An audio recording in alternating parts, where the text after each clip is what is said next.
Al principio no había derechos humanos. Si alguien estaba con el grupo correcto, estaba seguro. Si no, estaba fuera.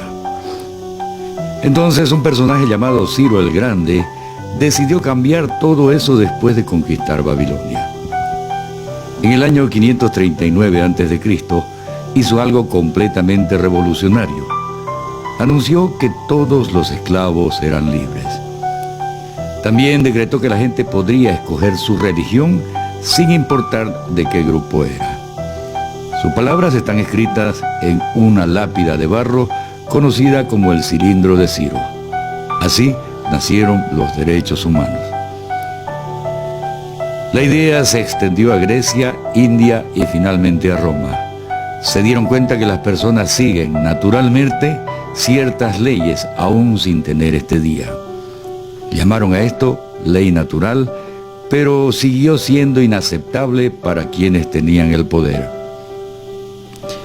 No fue sino hasta 1000 años después en Inglaterra donde finalmente lograron que el rey aceptara que nadie podía invalidar los derechos de las personas, ni siquiera el rey. Los derechos de las personas fueron finalmente reconocidos y estaban protegidos de quienes estaban en el poder, hasta cierto punto. Aún se necesitó que cierto grupo de rebeldes británicos declararan su independencia antes de que el rey aceptara que todos los hombres fueron creados iguales. Por supuesto que la idea no le gustaba, pero no los pudo detener. Nacieron los Estados Unidos. Los franceses hicieron casi inmediatamente su propia revolución por sus propios derechos e insistieron que esos derechos no solo se habían ideado, sino que eran naturales. El concepto romano de ley natural se convirtió en derechos naturales. Desafortunadamente, no todos eran de la misma opinión. En Francia, Napoleón Bonaparte decidió derrocar a la nueva democracia francesa y se declaró emperador del mundo, pero los países de Europa se unieron y lo vencieron. Los derechos humanos volvieron a resurgir y se redactaron acuerdos internacionales garantizando ampliamente muchos derechos en toda Europa, pero solo en Europa. De alguna forma, el resto del mundo todavía no tenía esos derechos. Por el contrario, esos países fueron invadidos, conquistados y consumidos por los nuevos imperios europeos que debieron renunciar a sus colonias tras las guerras de independencia. A mediados del siglo pasado surgió Mahatma Gandhi. Ante la violencia insistió que toda la gente en la tierra tenía derechos. No solo en Europa, que finalmente empezó a estar de acuerdo. Pero dos guerras mundiales surgieron. En la segunda, Hitler terminó casi la mitad de la población judía de la tierra en campos de concentración. 90 millones de personas murieron en esa guerra. Los derechos humanos nunca habían estado tan cerca de la extinción. Después, los países del mundo se unieron para formar las Naciones Unidas. Su propósito básico era reafirmar la fe en los derechos humanos fundamentales, en la dignidad y el valor de la persona humana. Pero, ¿eran los derechos humanos las proclamaciones de Ciro? ¿Las leyes naturales de Roma? ¿Las declaraciones de Francia? Todos parecían tener una idea diferente de lo que los derechos humanos deben ser. Bajo la supervisión de Eleanor Roosevelt, finalmente estuvieron de acuerdo en un grupo de derechos para todos absolutamente: la Declaración Universal de Derechos Humanos. El concepto francés de derechos naturales se había convertido finalmente en derechos humanos. No obstante, la gran mayoría de los estados poco o nada hizo para cumplirlos con sus individuos.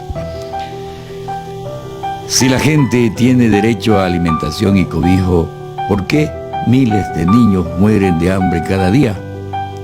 Si la gente tiene libertad de expresión, ¿por qué miles están en prisión por expresar sus ideas?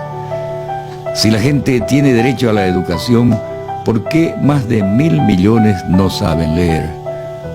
Si la esclavitud ha sido abolida realmente, ¿Por qué 27 millones de personas viven en esclavitud? Más del doble que en 1800. El hecho es que cuando se firmó la Declaración Universal de los Derechos Humanos, no tenía la fuerza de la ley.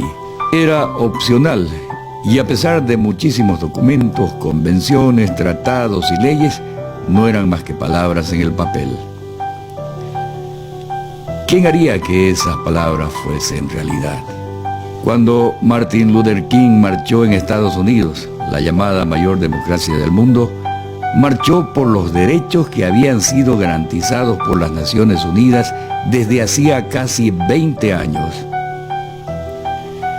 Nelson Mandela estuvo preso 27 años en África del Sur, en su lucha por eliminar la segregación racial que imperaba en su país, y luego de ser encarcelado, continuó su lucha por justicia social. Quienes hoy luchan contra la tortura, pobreza, discriminación, desnutrición y enfermedades no son superhéroes. Son gente común, niños, madres, padres, maestros que no están de acuerdo con el silencio, que los derechos humanos no son una lección en las aulas, no son palabras en hojas de papel, no son discursos ni campañas comerciales. Son las expresiones de seres humanos, son las necesidades compartidas. Ser respetados mutuamente y proteger a los necesitados. Sin embargo, ¿dónde comienzan los derechos humanos? En lugares pequeños, cerca del hogar, la escuela, la universidad, la empresa, el campo u oficina. Esos son los lugares donde cada hombre, mujer y niño busca igualdad y justicia, igualdad de oportunidades sin discriminación.